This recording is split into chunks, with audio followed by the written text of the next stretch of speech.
بسم اللہ الرحمن الرحیم۔ السلام علیکم پیارے بچوں، کیسے ہیں آپ سب؟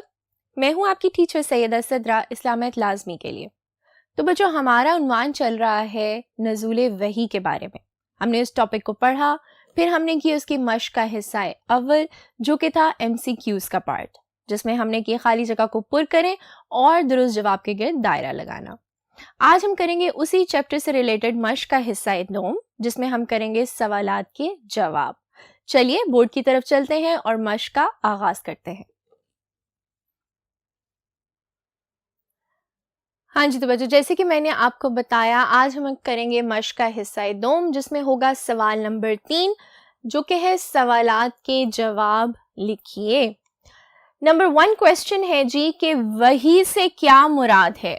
وحی سے کیا مراد ہے؟ اس کا جواب ہے جی کہ وحی سے مراد وہ پیغام ہے جو اللہ تعالیٰ اپنے فرشتے حضرت جبرائیل علیہ السلام کے ذریعے اپنے رسولوں اور نبیوں تک پہنچاتے رہے۔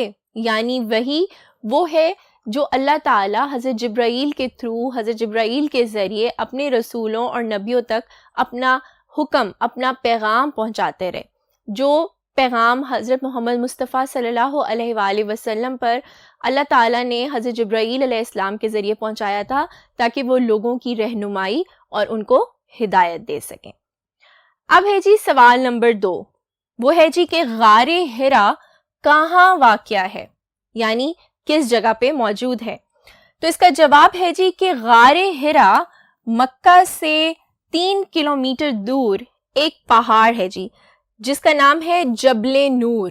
کیا نام ہے بچوں؟ جبل نور پر واقع ہے۔ یعنی یہ جو غار حرا ہے یہ ایک پہاڑ ہے، جبل نور اس پر واقع ہے۔ چلیے بچوں آگے بڑھتے ہیں اور اپنے بقیہ کے سوالات دیکھتے ہیں۔ ہاں جی، تو بچوں اب ہے سوال نمبر 3 جو کہ ہے ہمارے نبی صلی اللہ علیہ وآلہ وسلم غار حرا کیوں تشریف لے جاتے تھے؟ تو جب آپ صلی اللہ علیہ وآلہ وسلم غار حرا جاتے تھے تو وہ کیوں جاتے تھے، وہاں کیوں بیٹھتے تھے؟ اس کا جواب ہے کہ آپ صلی اللہ علیہ وآلہ وسلم کو تنہا عبادت کرنے میں بہت سکون ملتا تھا، اسی لیے غار حرا تشریف لے جاتے تھے۔ تو آپ صلی اللہ علیہ وآلہ وسلم جب بھی اللہ تعالیٰ کی عبادت کرتے تو ان کو ان کی عبادت کرنے میں سکون ملتا اور وہ تنہائی میں بیٹھ کر اللہ تعالیٰ کی عبادت کرنا چاہتے تھے، تو اسی لیے وہ غار حرا میں تشریف لے جاتے تھے جہاں وہ تنہا اور سکون سے بیٹھ کر اللہ تعالیٰ کی عبادت کر سکتے تھے۔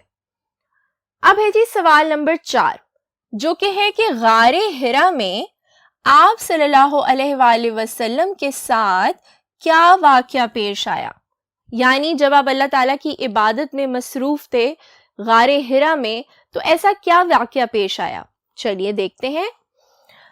ایک دن رمضان المبارک کے مہینے میں آپ صلی اللہ علیہ وآلہ وسلم عبادت کر رہے تھے کہ اللہ کی طرف سے پیغام پہنچانے والے فرشتے حضرت جبرائیل علیہ السلام آئے اور آپ صلی اللہ علیہ وآلہ وسلم سے فرمایا پڑھیے۔ کیا فرمایا؟ پڑھیے۔ آپ صلی اللہ علیہ وآلہ وسلم نے فرمایا میں پڑھنا نہیں جانتا۔ تو بچوں جب آپ صلی اللہ علیہ وآلہ وسلم غار حرا میں اللہ تعالیٰ کی عبادت میں مصروف تھے اور یہ مہینہ تھا رمضان المبارک کا، تو تبھی اللہ تعالیٰ نے اپنے فرشتے حضرت جبرائیل علیہ السلام کو پیغام لے کر بھیجا، جنہوں نے آپ صلی اللہ علیہ وآلہ وسلم سے کہا پڑھیے، جس کے جواب میں آپ صلی اللہ علیہ وآلہ وسلم نے فرمایا کہ میں پڑھنا نہیں جانتا۔ یہ سن کر انہوں نے آپ صلی اللہ علیہ وآلہ وسلم کو سینے سے لگا کر بھینچا اور کہا پڑھیے۔ انہوں نے آپ کو اپنے سینے سے لگایا اور کہا کہ پڑھیے، لیکن آپ صلی اللہ علیہ وآلہ وسلم نے پھر وہی جواب دیا۔ تیسری دفعہ جب حضرت جبرائیل علیہ السلام نے آپ صلی اللہ علیہ وآلہ وسلم سے کہا پڑھیے اللہ کے نام سے، جب تیسری دفعہ آپ نے یعنی حضرت جبرائیل علیہ السلام نے آپ صلی اللہ علیہ وآلہ وسلم کو کہا پڑھیے اللہ کے نام سے، تو آپ صلی اللہ علیہ وآلہ وسلم نے پڑھا. یہ اللہ تعالیٰ کی طرف سے آپ صلی اللہ علیہ وآلہ وسلم پر پہلی وحی تھی. آپ کی عمر تھی 40 برس اور مہینہ تھا رمضان المبارک کا، جو لوگوں کی ہدایت و رہنمائی کی ذمہ داری سونپی گئی تھی. یعنی آپ کی عمر جب 40 برس تھی اور مہینہ رمضان المبارک کا تھا تو غار حرا میں حضرت جبرائیل علیہ السلام اللہ تعالیٰ کا پیغام لے کر آپ کے پاس آئے تھے، اور وہ تھی پہلی وحی جو کہ تھی لوگوں کو ہدایت و رہنمائی کی ذمہ داری سونپنا. ٹھیک ہے بچوں، اب چلتے ہیں آگے اور اپنے بقیہ کے سوالات دیکھتے ہیں. ہاں جی، تو بچوں اب ہے سوال نمبر 5 جو کہ ہے پہلی وحی کی آیت کا ترجمہ لکھیے.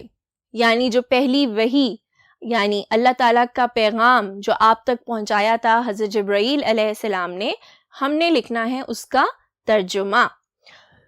تو بچوں اس کا ترجمہ ہے کہ پڑھیے اپنے رب کے نام سے جس نے پیدا کیا، جس نے انسان کو جمے ہوئے خون سے پیدا کیا.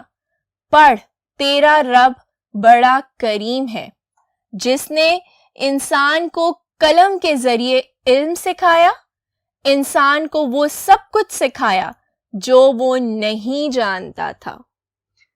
تو بچوں آپ نے ترجمہ پڑھا کہ کیسے اللہ تعالیٰ نے بتایا کہ انسان کو اس نے پیدا کیا جمے ہوئے خون سے. وہ بہت رحیم ہے، وہ بہت کریم ہے، اور جس نے انسان کو قلم کے ذریعے لکھنا سکھایا اور سب کچھ وہ سکھایا جو انسان نہیں جانتا تھا. اب ہے جی سوال نمبر 6 جو کہ ہے پہلی وحی کے موقع پر آپ صلی اللہ علیہ وآلہ وسلم کیوں کانپنے لگے. تو جب آپ صلی اللہ علیہ وآلہ وسلم پر پہلی وحی بھیجی گئی تو آپ کا جسم خوف سے کانپنے لگا تھا. تو وہ کیوں کانپنے لگا تھا جی؟ کہ آپ صلی اللہ علیہ وآلہ وسلم لوگوں کی ہدایت و ذمہ داری اور اللہ کے کلام کے خوف سے آپ صلی اللہ علیہ وآلہ وسلم کا جسم کانپنے لگا تھا. اب ہے جی سوال نمبر 7 جو کہ ہے جی کہ حضرت خدیجہ رضی اللہ تعالی عنہ نے آپ صلی اللہ علیہ وآلہ وسلم کو تسلی دیتے ہوئے کیا کہا. تو جب آپ کا جسم خوف سے کانپنے لگا تھا تو آپ صلی اللہ علیہ وآلہ وسلم نے وحی کا ذکر سب سے پہلے کیا تھا اپنی زوجہ سے جو کہ تھیں حضرت خدیجہ رضی اللہ تعالی عنہا. تو انہوں نے آپ کو تسلی دیتے ہوئے کیا کہا تھا؟ اس کا جواب دیکھتے ہیں کہ حضرت خدیجہ رضی اللہ تعالی عنہا نے آپ صلی اللہ علیہ وآلہ وسلم کو تسلی دیتے ہوئے کہا اللہ تعالیٰ آپ کو کبھی اکیلا نہیں چھوڑے گا، آپ کو کبھی تنہا نہیں کرے گا. کیوں؟ کیونکہ آپ صلی اللہ علیہ وآلہ وسلم ہمیشہ سچ بولتے ہیں، رشتہ داروں سے اچھا سلوک کرتے ہیں، امانتیں ادا کرتے ہیں، غریبوں کی مدد کرتے ہیں، مہمانوں کو کھانا کھلاتے ہیں اور ضرورت مندوں کی ضرورت پوری کرتے ہیں. تو جب آپ میں یہ تمام اچھائیاں ہیں جو ایک سچے مسلمان میں ہونی چاہیے تو اللہ تعالیٰ تو آپ کو کبھی تنہا چھوڑ ہی نہیں سکتا. چلیے بچوں آگے بڑھتے ہیں اور اس جواب کا بقیہ حصہ جانتے ہیں. اور ضرورت مندوں کی ضرورت پوری کرتے ہیں. اللہ تعالیٰ آپ صلی اللہ علیہ وآلہ وسلم کی مدد فرمائے گا اور آپ صلی اللہ علیہ وآلہ وسلم کو غمگین نہیں کرے گا. بے شک کیونکہ آپ صلی اللہ علیہ وآلہ وسلم مسلمانوں کے آخری نبی ہیں اور آپ کے بعد نہ کوئی نبی آیا اور نہ ہی کوئی نبی آئے گا.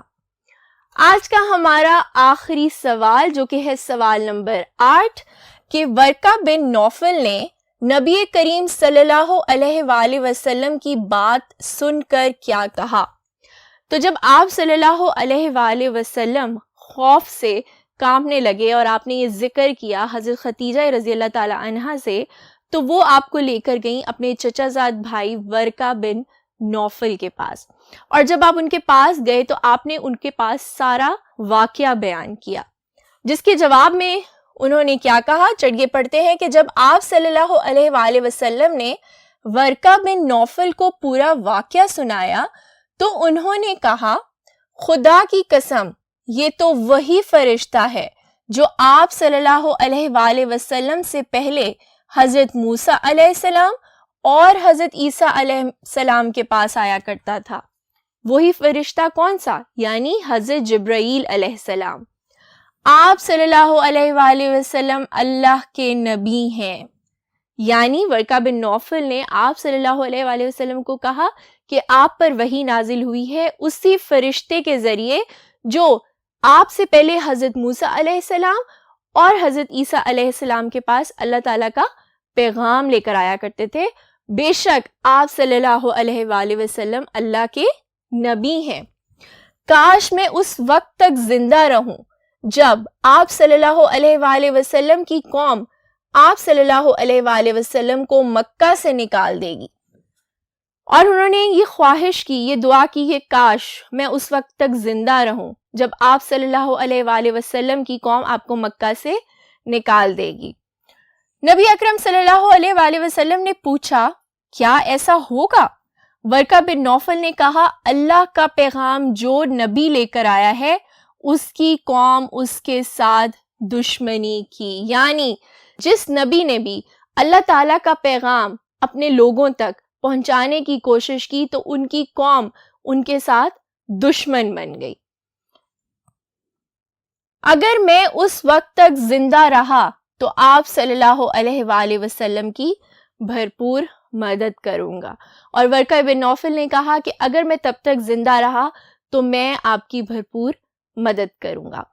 تو بچوں اسی کویسچن جو ہمارا لاسٹ کویسچن تھا، کویسچن نمبر 8، اس کے ساتھ ہمارا مشق کا حصہ دوم یہیں ختم ہوتا ہے۔ میں امید کرتی ہوں کہ آپ سب اس چیپٹر کو دوبارہ ریوائز کریں گے، پڑھیں گے۔ مشق کا حصہ اول جو کہ MCQs پارٹ ہے، اور مشق کا حصہ دوم جو کہ تھے سوالات کے جواب بھی ریپیٹ کریں گے۔ تب تک کے لیے اپنا بہت خیال رکھیے، اب ملیں گے اگلے لیکچر میں۔ اللہ حافظ۔